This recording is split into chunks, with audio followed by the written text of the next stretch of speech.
Hey, what's up guys? Aaron Bennett here. Welcome to the video. In this video, I'm going over everything Celsius related and just kind of giving you an overall update on everything going on. So my video 2 days ago covered everything in the last appearance in court. This video is going to give you everything you need to know condensed into one video. So I'm going to talk about filing claims. I'm going to talk about the next time they go into court. I'm going to talk about what's happening tomorrow, where the 341 meeting basically allows us to interact with the UCC and ask questions. I'll include the links for that. I'm going to talk about international people. I'm going to remind you about the Telegram groups if you're interested. I'm going to talk a little bit about loans and if you have a loan. So let's get started. Basically, the first thing that most people are still asking about is claims. Should I file a claim? Is there a deadline? And I just want to start out with no and no. So Celsius is going to release what they call the Schedule of Assets and Liabilities by August 29th. So we still have, as of this video, about 10 days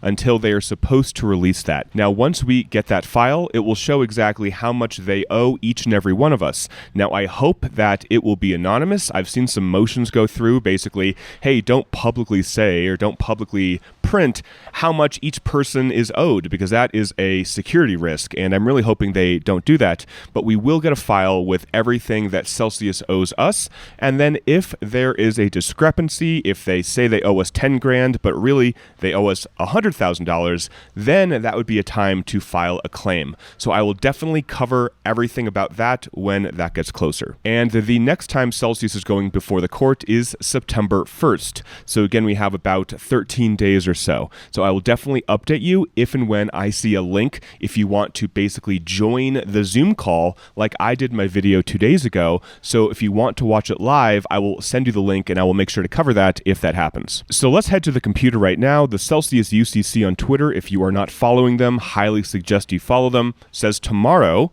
the U.S. trustee is holding the 341 meeting where creditors can ask Celsius questions under oath. Celsius UCC is getting lots of questions about it. And the next slide, the account holders do not need to join. So you do not need to participate if you don't want to. This is completely optional, as they say here. The UCC will be there to represent all account holders and ask questions. If you want to join, the directions are here. Now, I will include this Stretto document in the description below. It says August 19th, 2022. So as of this video, that is tomorrow, 9 a.m. Eastern time. So it is very early for me. I will not be making that. So if somebody wants to record it, that would be great. And if you want to send it to me, that would be awesome. But here is the meeting dial-in number, and here is the code. So I will include that below if you want to participate. So I want to take a brief moment and talk about the sponsor of this video, iTrustCapital. iTrustCapital is a way for you to open up a retirement account, an IRA, a Roth IRA, or transfer a 401k and invest into crypto. These are all of the crypto assets that you can invest in, including physical gold and silver. And here on the screen is my IRA. You can see the portfolio value is $4,000. So real quick, why is this important? Well, your crypto can grow tax-free, and when you withdraw it when you're retirement age, you will not get taxed at all. So for example, if you deposit $6,000 a year into your Roth IRA and it goes up 20% a year, Bitcoin or whatever crypto, for 20 years, you would have about $1.3 million that you could withdraw tax-free. Now, Bitcoin has actually been going up, I think, 200% over the last decade or so. So let's say that compounds at 50%, and now you're going to see a massive number of almost $60 million. So the power is that you can withdraw this and not be taxed, which is amazing. iTrustCapital does not hold your crypto. That is held with Coinbase custody or Fireblocks. So if iTrustCapital goes under, your crypto is still safe. All of that's in the terms of service. So there's no worry about if iTrustCapital has a problem. They are an intermediary. They don't hold any of your crypto, nor do they hold any of your US dollars when you transfer. That is all held in an FDIC insured bank. And again, Coinbase custody is where Michael Saylor and MicroStrategy hold their crypto. So it's literally the safest place out there. And they're giving away $100 to you guys if you use my link below, and you have to fund your account with $1,000 or more. All right, guys, let's go ahead and get back to the video. Regarding deadlines to do anything, to file a claim, to do anything, there are no deadlines. The lawyers actually in the hearing 2 days ago said the same thing. And there's a lot of concern about, oh my God, am I going to miss something? Is something going to happen where I don't do something and then I don't get my money?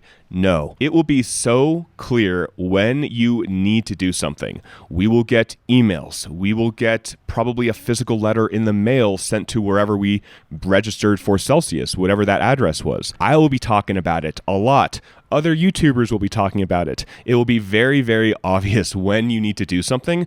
So I just want you guys to like relax a little bit in that sense if you're freaked out that you're going to miss something. Now, being a YouTuber, that's not a good idea because a lot of YouTubers kind of prey on fear that you're going to miss out. But really, you're probably not.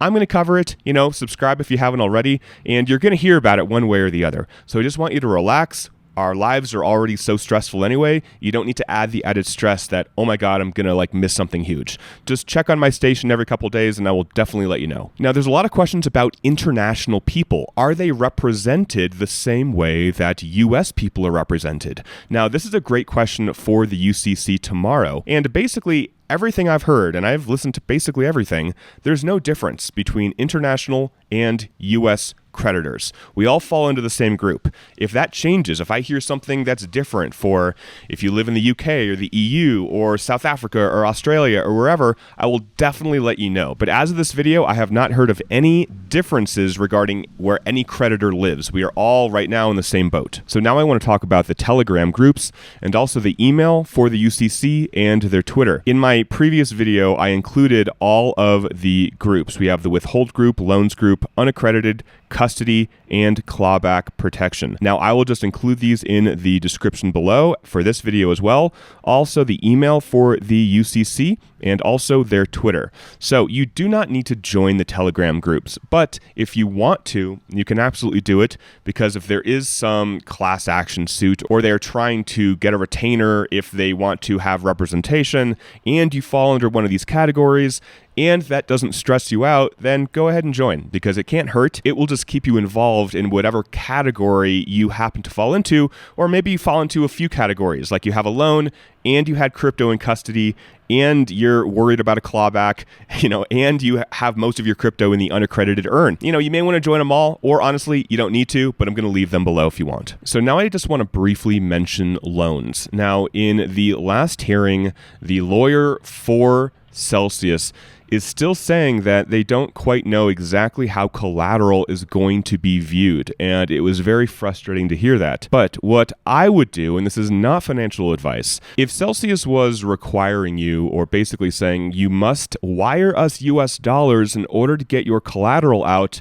that's not something that I personally would do right now. I think that contractual agreement you had when you got your loan is very solid, meaning like the judge and the UCC and even the lawyers for Celsius will come together and realize that, these are people's collateral, and the fact that Celsius was saying you got to wire us more money into the black hole, I understand why a lot of people wouldn't do that, and personally, I wouldn't either, but that is your decision though, because it's still a little bit unclear, well I should say it's very unclear, where that collateral is going to go. Most likely the collateral, if it does get released, will go back into whatever account it was taken out of. So for most of us, that would be the earn account, right? When we got our loans, the collateral that we used was in the earn account. For some of us, that will go back into the custody account if you took that loan when they created custody accounts a few months ago. So there's a lot of confusion right now, but if you want to send in money, you can.